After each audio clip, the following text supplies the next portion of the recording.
And welcome back to the Zanpakuto Creation Series. Today's Zanpakuto Creation Series request comes to us from God of Death What If, who asked the question, what is the Zanpakuto of, and I never actually said this guy's name. I haven't really watched Jujutsu Kaisen. Well, it's on our queue list, me and my girlfriend. Mahito? I'm going to say Mahito. It's almost like Mojito, but Mahito from Jujutsu Kaisen. I haven't done a character from Jujutsu Kaisen. JJK. Let's just keep saying JJK. I haven't done a character from JJK yet, which is interesting because when you look at JJK, it's not a one-to-one to Bleach. Obviously, it's not. But you can definitely see where the creator took influences from Bleach. There are evil spirits, curses out there, similar to Hollows. It's not necessarily a society like the Soul Society, but it's individuals who fight these curses with unique individual abilities like Curse Energy. Curse Energy is kind of a standard for Ryatsu. And most sorcerers have what is known as a domain expansion, which is basically a unique ability that is their inner soul brought into the real world. Kind of a surrogate for Zanpakuto in some ways. Like something that is unique to them, a power unique to them, like a Zanpakuto. So, who is this guy? Well, this guy apparently is one of the main antagonists of the series. He is actually a cursed spirit who just happens to look like a human. He wants to usurp the human race, destroy them, and so cursed spirits can basically rule the earth. He does not like people. He is completely sadistic, and he's very powerful. Now, with that all being said, the reason JJK is interesting is because unlike with many other series and many other characters, I can actually convert domain expansions into Zanpakuto because, in essence, they are tied. They are a representation of the user's soul, which is what a Zanpakuto is. The Zanpakuto is just a reflection of you. And a domain expansion is the exact same thing, just in a different form. And so I can actually convert that into a Zanpakuto. Now, that being said, because the domain expansion is pretty much the end-all be-all for their abilities, more or less, it's like they're fully, what's the best term? It's like they're kind of like max output to some degree. It can only be used like sparingly for a few times each day if you're lucky, and even for like very short intervals of time. But I feel like the domain expansion is what the Bankai represents. So we're going to do this in reverse, mostly. I'm going to explain at least the first couple. Keto. It's a Keto type, first and foremost. Standard katana. Now, its release would be Dance at the Foot of God. And its Shikai name is Self-Perfection, or Jiku Hasen.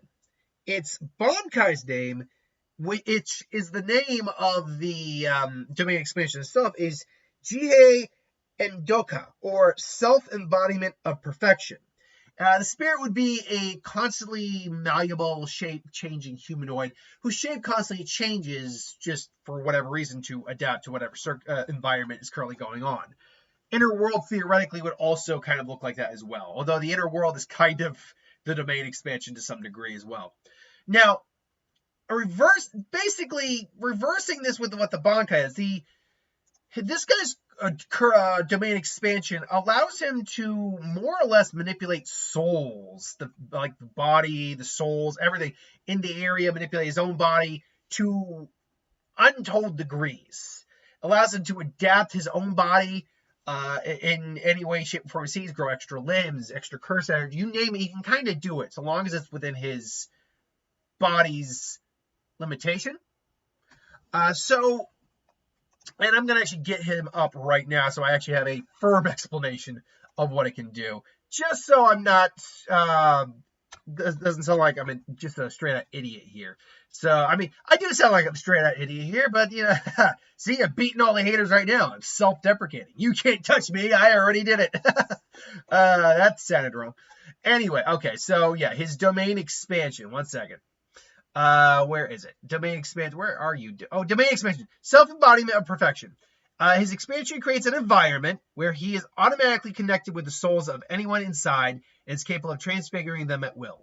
His control over His control over the technique is flexible enough that, much like Satoru Gojo, he is capable of activating it for 0.2 second intervals, which doesn't sound like a lot, but in their world, that is a lot.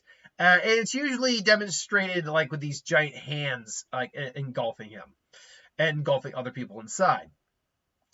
He's got as I said, he is his innate technique is idle transfiguration or Mu Teppen.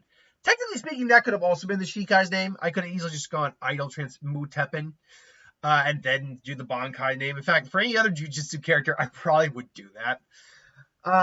His base technique, idle transformation, grants him the ability to reshape souls. Doing so allows him to disfigure the body of his victims, heal his own wounds, transform his appendages into weapons, and in a limitless variety of other possible transformations.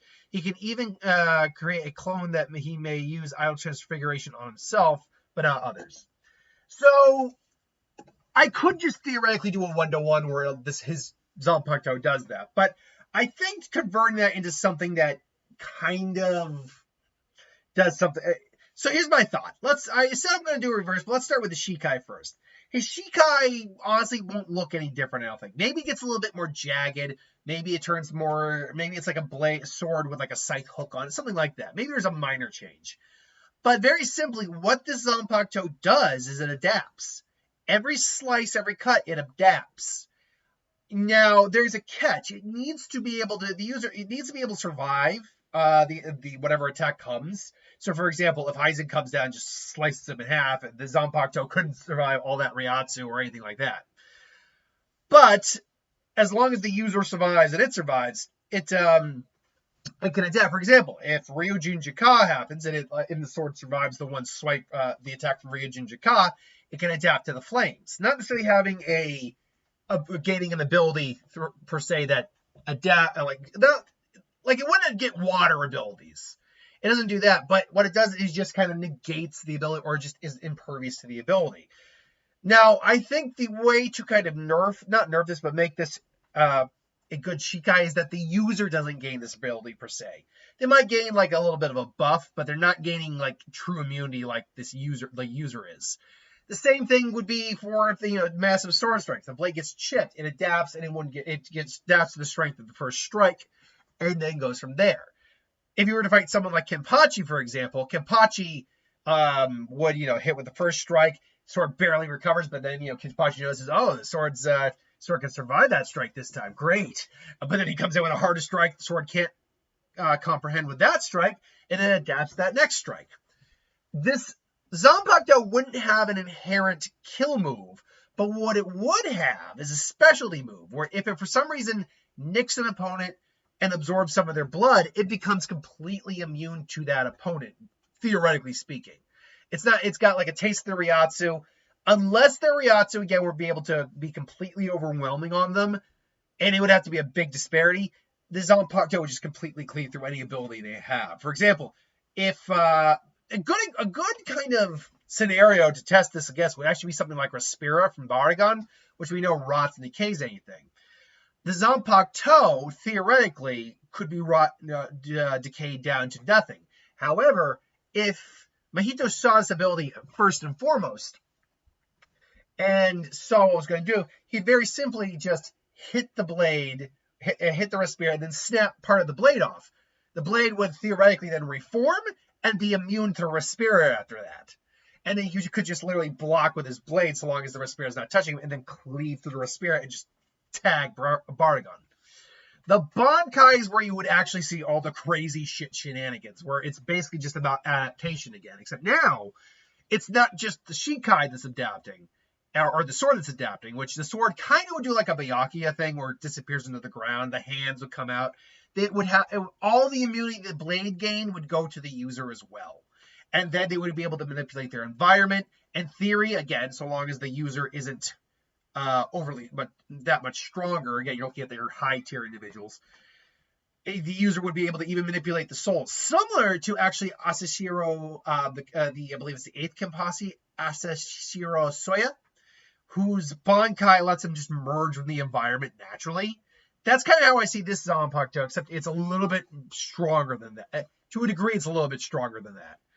It's because all the immunity he'd already gained, that his sword already gained, goes into him at that point. Now again, stronger Ryatsus, that's a given. That's a standard weakness in all Bleach. But anything beyond that, like I said, again, using a Kenpachi as an example, if Kenpachi hits him with this level of attack, kind of like what he did with Gremmy. Actually, Gremmy is a perfect allegory to this.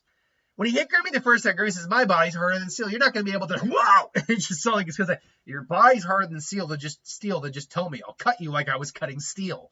Because Kenpachi is actually very skilled at controlling the level of his strikes, he'll get hit with the first strike. The sword would get hit with the first strike.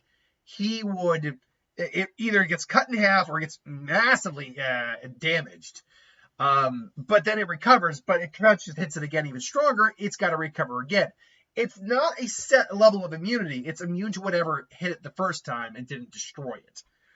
So that, I think, is the big issue with this Zanpakuto. Also, Zanpakuto with a wide radius of effect or an instantaneous kind of ability. For example, even though theoretically this could adapt to Ryujin Jika, if Yamamoto were to get in close and use Zanka no Tachi, he'd immediately incinerate him, and then it's done. There would be no just clear immunity after that. So there would be limitation to a Zanpakuto like this. But I think this is, again, JJK is one of those unique series for this type of series where I can actually literally put the thing they have in a Zanpakuto into a sword. Anyway, I digress. Thank you for watching. Hope you enjoyed. Like, comment, share, subscribe, and I'll see you folks for the next one. Later.